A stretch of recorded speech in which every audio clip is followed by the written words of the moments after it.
राम राम जी। मेरे सभी प्यारे भारतवासियों को भारत के 73वें गणतंत्र दिवस की हार्दिक शुभकामनाएं। आज हम भारत का 73वां गणतंत्र दिवस मना रहे हैं क्योंकि मैं देश से बाहर हूं और कोई भी भारतीय इस दुनिया के किसी भी कोने में रहे, उसका दिल हमेशा अपने देश, अपने परिवार से जुड़ा रहता है। मैंने 26 जनवरी की परेड शायद मेरे जीवन में 2 से 3 बार जरूर देखी है, क्योंकि मेरा जो परिवार है वो इंडियन आर्मी से जुड़ा हुआ है। मेरे परिवार के 4 लोग हैं जो इंडियन आर्मी में सर्व कर चुके हैं और उनमें से एक है जो आज भी सर्व कर रहे हैं। आज टेक्नोलॉजी इतनी एडवांस हो गई है कि हम दुनिया के किसी भी कोने में रहें, लेकिन हमारा दिल अगर अपने देश से जुड़ा है तो हम 26 जनवरी की परेड दुनिया के किसी भी कोने में बैठकर देख सकते हैं। जैसे कि मैंने भी अपने लिए यह सेटअप किया है। लेकिन टेक्नोलॉजी इस तरह से इवॉल्व कर रही है कि कुछ समय बाद अगर आप बात करें मेटावर्स की, तो ऐसा भी हो सकता है कि लाइव देखने की वजह हम लोग उसका पार्ट होंगे, वो भी वर्चुअली। तो मेटावर्स इसी कॉन्सेप्ट के बारे में बात करता है कि आज हम इसे इतनी बड़ी स्क्रीन पर देख रहे हैं, लेकिन कल को ऐसा भी हो सकता है कि हम लोग 26 जनवरी की परेड में वर्चुअली बैठे होंगे और वहां पर जो भी घटनाएं घट रही हैं या जो भी समारोह हो रहा है, हम वो पूरा का पूरा समारोह वहां बैठकर एंजॉय कर सकेंगे। ऐसी टेक्नोलॉजी का इंतजार मुझे भी और शायद आप लोगों को भी होगा। गणतंत्र दिवस का यह समारोह जो मैं बैंकॉक में बैठकर लाइव देख रहा हूं, मैं कोशिश करूंगा कि यह वीडियो मैं आज शाम तक ही आप लोगों के लिए अपलोड कर दूं, क्योंकि इसमें मैं आपके साथ कुछ ऐसी इंफॉर्मेशन साझा करने वाला हूं जो आपके लिए बहुत हेल्पफुल होगी।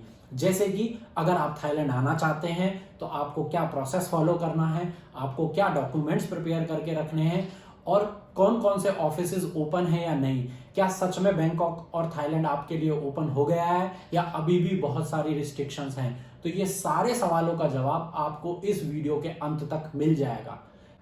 लेकिन सर्वप्रथम आप सभी भारतवासियों को और सभी भारतीयों को जो अपने देश के बाहर हैं या पूरी दुनिया में जहां भी हैं, उन सभी को गणतंत्र दिवस की एक बार फिर हार्दिक हार्दिक शुभकामनाएं। तो चलिए मैं आपको फटाफट से बता देता हूं कि अगर आप थाईलैंड आना चाहते हैं तो आपको क्या क्या प्रोसेस फॉलो करना है और या अब लेटेस्ट प्रोसेस क्या है। सबसे पहली गुड न्यूज़ ये है कि 1 फरवरी से थाईलैंड ट्रैवल करने वाले लोगों के लिए जो नई स्कीम आई है वो है टेस्ट एंड गो, जिसके अंदर आपको डे 1 और डे 5 2 दिन यहाँ पर आने के बाद RT-PCR टेस्ट कराना है, और अगर वो नेगेटिव आता है then you are free to go. वो मैं भी आपको एक्सप्लेन कर दूंगा कि डे 1 और डे 5 क्या है। सेकेंड गुड न्यूज़ ये है कि जो भी इंडियन नॉर्थ इंडिया से ट्रैवल करने वाले हैं उन लोगों के लिए मैं इन्फॉर्मेशन दे देता हूं कि 31 जनवरी से आपका रॉयल थाई एम्बेसी का काउंसलर ऑफिस ओपन हो रहा है, विच इज़ ऑफिशियल। जो भी इन्फॉर्मेशन मैं आपके साथ शेयर कर रहा हूं उन सब की डिटेल्स, उन सब के लिंक आपको डिस्क्रिप्शन में मिल जाएंगे, तो आप वहां से भी गो थ्रू कर सकते हैं। अगर आप थाईलैंड ट्रैवल करने वाले हैं तो सब कुछ छोड़िए और सबसे पहले आपको 3 काम करने हैं। सबसे पहला, इंडियंस इन थाईलैंड फेसबुक पर एक ग्रुप है, आप उस ग्रुप को अभी की अभी ज्वाइन कर लीजिए। एक। दूसरा, रॉयल थाई एम्बेसी का जो फेसबुक पेज है आप उसको भी फॉलो कीजिए। 2। और तीसरा, अगर आपको कहीं से कैसी भी कोई हेल्प नहीं मिल रही है तो आप मुझे फेसबुक और इंस्टाग्राम पर फॉलो कर सकते हैं। फ्रेंड रिक्वेस्ट भेज दीजिए, मैं आपको ऐड कर लूँगा, और कुछ भी इंफॉर्मेशन चाहिए आपको मैं इंस्टेंटली हेल्प कर दूंगा। तो आप तीसरा ये कर सकते हैं। मैं थाईलैंड जब आया था, मैंने नवंबर में ट्रैवल किया था, तो तब था सिर्फ टेस्ट एंड गो स्कीम, लेकिन अभी उसी स्कीम को इन्होंने थोड़ा सा रिफाइंड किया है, जो हो गया है अब test and go scheme for all countries, लेकिन आपको RT-PCR कराना होगा डे 1 एंड डे 5। तो मैं आपको फटाफट से समझा देता हूं कि इस स्कीम का मतलब क्या है। सबसे पहले क्या होगा, आपके रजिस्ट्रेशन स्टार्ट होंगे 1 फरवरी से। आप फुल्ली वैक्सीनेटेड होने चाहिए। आपके पास अगर नेगेटिव रिजल्ट है 72 आवर्स वाला RT-PCR टेस्ट का, तो आप ट्रैवल कर सकते हैं। उसके बाद सभी कंट्रीज के लोग इस स्कीम के थ्रू ट्रैवल कर सकते हैं। Third thing, day 1 and day 5 का मीनिंग हो गया कि आप pre book Shah plus hotel book करके आएंगे डे 1 के लिए और डे 5 के लिए।